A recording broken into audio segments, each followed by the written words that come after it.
T-Man 978 Chill Review. Hello everybody, T-Man 978 reviewing KFC's Heavy Metal Series Transistor with HiFi. Disclaimer up front, this thing is second, third, fourth hand, so the quality of it, I can't tell you the original quality.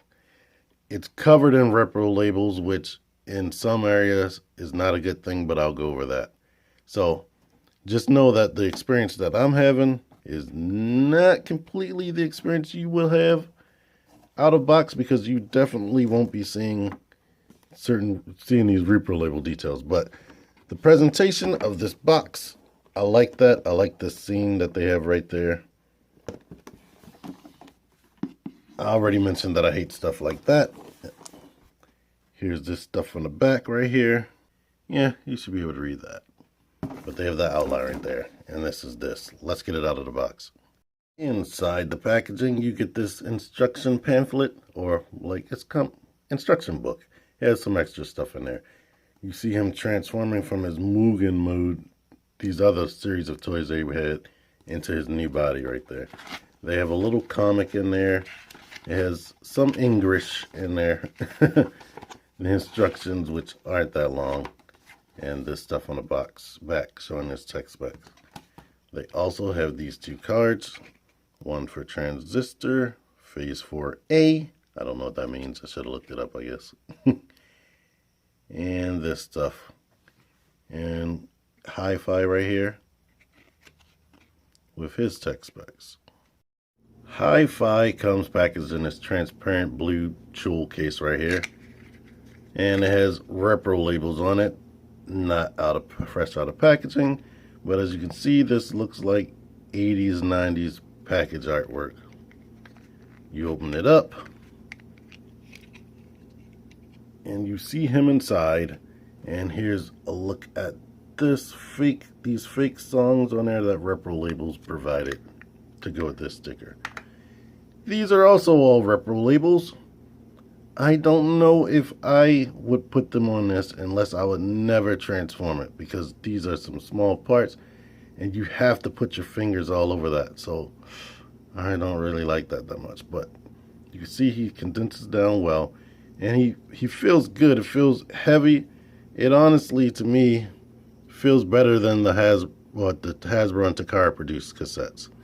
But to transform him, you have to get at his head by putting your finger up there, lift that up, spin it around, bring the legs down, feet, I believe, no, this turns in, he doesn't have a heel spur, which probably would have been a good idea for him to have one. And just bring the arms down, basically. Rotate them how you see fit, rotate the fist, and lift up this. Last step is to push this up right here, which I'm pretty sure going back will be forgotten. But anyway, like I said, it is some nice quality. It's pretty much the same articulation as Rumble and Frenzy from the Transformers Masterpiece line, but it has way better arm articulation, like amazing arm articulation for such a small little character. The head can come straight, slam off, pretty much like Titan's Returns Rewind. But yeah, it has some nice articulation. The feet are on a ball joint. It comes with these little guns. I kind of recall them being able to put the guns on their back in G1. You can't do that here, because there's nothing to hold it. It looks like the back is covered with repro labels right there, but that hole is too small anyway. So I don't know if there is some type of way you can do it. I guess probably 100 people are going to be telling me in the comments if 100 people watch this, but it's a nice little figure, and it's definitely good quality plastic. Is two optional more IDW inspired heads. Nothing painted on the back, but you got that one, and you have this one with the little camera he has beside his eyes in the comics. So yeah, this is a nice little figure to me. Here he is next to Hasbro officially named Rumble. And they are the same height basically, but this feels, now that I'm holding both of them, I don't know, this feels better quality though, amazingly somehow. It almost feels like it has die cast in it. Now let's move from HiFi to the main event. Transistor, aka Masterpiece Blaster. First impression, he looked nice in the box. I like this cherry red paint job they gave him for some reason. Like, Blaster needs to be all bright and shiny, but I guess they wanted him to have a more premium feel to it. But picking him up out the box, it doesn't have the blemishes of it, but it definitely feels like a KO. Like, it is super duper freaking light. I don't believe they have any die cast in them at all. I wasn't expecting that. Like, I guess I can blame it on playing with all the other toys I play with. Like, once you pick up a Fans Toy figure, it's kind of hard to pick up other figures, but it definitely feels light. Let me pick up Soundwave to see if there's a difference. Like, I don't know. Soundwave feels heavier. It might be his die-cast feet, but the quality of the plastic just feels better on Soundwave as well. But here's how tall they are together. I believe Blaster should honestly be taller. It might be just from my knowledge knowing that the original toy was taller, but let's get into some details. One thing I don't like, look at this head. I tightened this screw up down there. It was tighter for a split second, but it rotates when the head rotates. So, well, that's a bad design choice. There's nothing, if you can see it. No type of peg right there will clip things. So that little divot right there, this is reliant on keeping his head in place. But good luck with that. So yeah, that's horrible right there. But he does have a good likeness to the G1 cartoon. Of course, any of these like details like that, because it's more flat, is repro labels. The stuff on his legs, and this is one area where I wish it didn't have the labels because it's peeling right there. But your figure won't have labels unless you buy it from somebody with labels. Here's some detail right there. So you won't have to worry about what I'm worrying about right now. This arm rotates a way looser and easier than I would like. But he does have this rotation right there, bicep rotation. Even though he does have two joints right there, you cannot get more than a 90-degree bend, which was very disappointing to me. Like, the first thing I tried to do, and let's see if I can do it now, is make him touch his button, which, yeah, I guess if you try to bend the finger in such a way where it feels like you're gonna freaking break something, he could do it, but that's the main thing I want him to be able to do. He can't even freaking touch his shoulder like Soundwave to push these fake buttons up here, but he can scratch his head. That's good. Besides not having double jointed elbows, the main design choice that I don't like is this crotch. It's not cartoon accurate or toy accurate. They just did what they wanted. It looks a lot like Optimus Prime, which I never liked in the first place. But it's worse than Optimus because he can only kick forward that much. That much, that is horrible. Optimus can kick that far, which is way more. Maybe they needed to do this for the transformation, but I don't really like the thigh rotation being this low. I feel like it should have been higher. But the knee bends that much, and I do like this sound. But the feet are sort of like Soundwave, where they can't move forward. It would be able to move forward if he didn't have all this, but it can move back that far, all the way back. transforming the heel spur, and he has that much ankle pivot that way and not very much to that way. So you aren't going to be doing a ton with his legs. I guess they can go out to the side like that. So I don't know. You can get them into decent poses, but I really like posing my toys, if you didn't know. But here's what he looks like from the back. Everything cleans up. Any details and stuff you see, like this stuff right here, repro labels. This is a repro label if I didn't point that out, but he's just alright. Features, you push this button right here, which has repro labels on it, and that opens up. It's the complete same gimmick as Masterpiece Soundwave. With that open, you can push this back 2 clicks, and if you have 3 cassette bots, you can put 3 cassette bots in here. The problem is it functions just like Soundwaves, where it barely functions once the tapes are in there. They don't want to come out. And these shouldn't fall forward because you shouldn't have to lean it. Get up in there. But he has this yellow button in the back, which, let's see if this happens. It pushes the figure forward, and then you gotta fight with it to get it out, just like Soundwave. If they get stuck, the best thing to do is lean it like that while you're trying to get it out. And here's one thing, I don't know if this is gonna work. The first time I ever did this with one cassette in there, the chest just shot open. You know what? I didn't go into his hand articulation, which is very reminiscent of Apollyon if you own him. Thumb moves that way and that way. It can actually rotate on a little ball joint, and he has 2 knuckles, and it bends like that. These fingers all open up individually with 1, 2, 3 knuckles a piece. Well, 1, 2 knuckles and then a ball joint right there, so that they can flare out like this.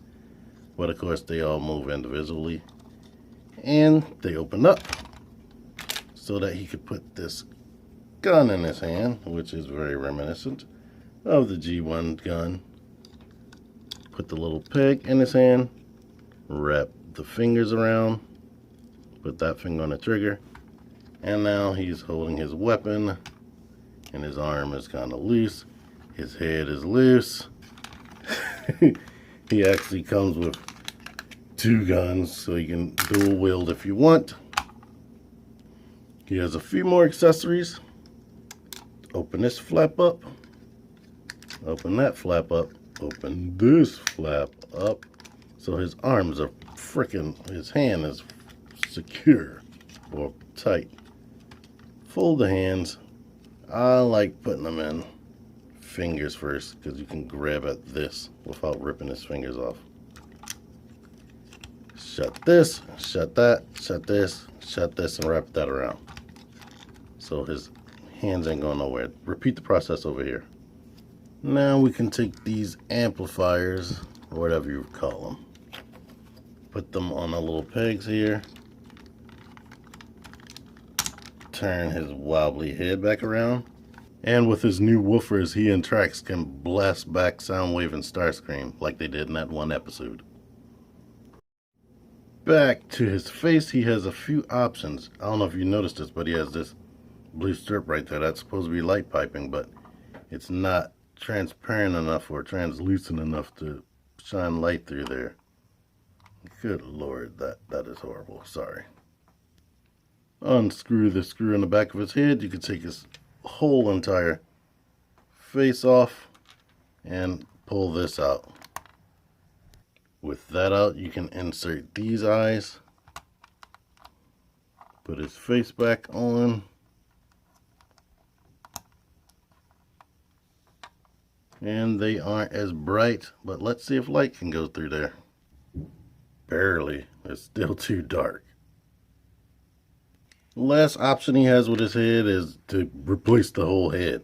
So I had to split the 2 halves off and attach the new head on top of this. But as you can see, it's more toy accurate and more comic book accurate. And you only have one eye color option, which is this yellow. So if you like this better, there's an option right there. I tightened that screw while I had the screwdriver, so the neck isn't as loose, but once you start moving it, it comes right back loose because that screw spins every time the head spins. So bad design choice to me. So I think I've covered everything as far as his accessories and whatnot and what he can do in robot mode. But here are some comparisons before I go to transformation. Transformer! Let's open this panel up right here. Put this noggin in there. Shut that away. Hands, showed you this earlier, but I'm going to do it again. Flip this out, flip this out, flip this out, pull this down. With the hands facing like this with the thumb down. Rotate that in. Go ahead and flip this down.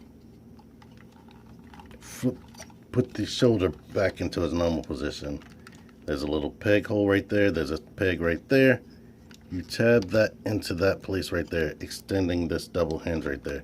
You keep your finger right here, make that straight. Pull this panel down, and it wedges into this panel right there. Repeat the process. Now he looks like some sort of weird bat creature. Pull this panel out. Rotate the legs before you forget, because that's necessary. Open these panels up. Slide them down. Slide it down right here. Peg this flap into the two panels you just moved down. And at this point, pull this barrel off. Fold this like this. The barrel goes in to there. Repeat the process. Now you can rotate these out of the way of these panels right here because these have to be straight. Slide this back like that, and now bring these down. And let's see, because I haven't tried this like this way, but you put the guns onto the pegs down there. So now you have weapon storage. Repeat the process. Back here, tab this into there. And I don't know if I mentioned this, so I want to mention it now. The paint choice they decided on, because of this chrome paint, it flakes. It flakes in places where you transform it, so you have to worry about that. There's nothing you can do about it, to be honest. Let's get to the legs. Push this down like that, push that down like that. Open this panel up, pull this out. Open this panel up, pull that out. Before you forget, because it's necessary as far as the aesthetic, rotate that and rotate that. Now for an annoying, slightly tricky part, you need to pull this out. Pull this panel out. Grab the foot and try to make it rotate around that panel while putting it flat against the back of his leg. So basically, if you didn't see that, pull that down and pull that out like that. Rotate the foot around the panel, which, oh boy, what is the best way to do this? Like I said, it's freaking tricky. Now you got it like that. Shut that, extend these handles right here. Now you have to unhinge this panel a little bit and pull this out a little bit so that the legs can separate. Come on, yeah, now they separated. Aim the legs this way with the handles out to the side. Fold this panel up like this and put that out to the side and start rotating at the knee to get this stuff into place. And now it's just basically tabbing the front to the back, much like the leader class version of Blaster. Make sure everything is straight and basically collapse this and peg this underneath of here. I said peg it under here. Yeah, just make sure everything is shut. Second verse, same as the first, but I'm not going to force you to watch it. After you have those two sides connected, the last thing to do is put this over top of this, and now you have Blaster and his old school retro boombox mode, and this looks way more like a real boombox than the original blaster or any other blaster, to be honest, because the shiny colors, probably these repro labels help. Yeah, the repro labels definitely help, but the silver metallic look of it is great. Still functions. You can still put tapes in there. On this side, they have control dials molded in, but the repro labels tell you what they are. And this graphic equalizer is actually molded in. Headphone jacks, but you can't put anything too deep in there. No, so you can't put real headphones in there. So that's boring a little bit. But power button, enhanced by repro labels. These are repro labels, but the molding is still actually there. Actually, let's see. Nah, I think those are painted on with the repro labels right here. But the knobs are still there. This is what he looks like from the back. And this is what he looks like from the underside. And do I feel like transforming sound waves to compare him? No. Google. Google. If y'all hate me for that, I'm sorry. But these things, these lights, ugh. This is what he looks like next to a cassette. Here's a cassette in him. There you go, that. You can't see it. Because this, I think this might be a repro label making that black. I don't know, but no, it is still a little translucent because I can see through there. But that's black plastic. So I guess they didn't want you to see the yellow plastic on the inside. But it is definitely a nice boombox. I like it. So at the end of the day, the biggest strength this figure has going for it is it's the only Blaster Masterpiece option out there. I mean, this is the only figure out of my unboxing that I did the other day that I picked up, took out of packaging, and I was disappointed with right away. I like him better than him. But this is like the first run version of this guy. The second flat red plastic version has hip skirts that move out of the way, which is definitely better. And I'm pretty sure it probably has other improvements, because this thing, like I said, the quality of it almost feels KO. It doesn't look KO because it doesn't have like paint splashed everywhere or plastic molding all crazy, but the overall feel, it kind of feels cheap, to be honest. So I hate to say that I'm disappointed with it, to be honest. But if you liked it, this helped you out and helped you make your decision, and you like this review, make sure to give my video a like before you leave. Subscribe, because I'm going to have more stuff to review. I'll still have the rest of that unboxing to do, and whatever new I buy. So, thank you for visiting. Until next time, T-Man978 out of here.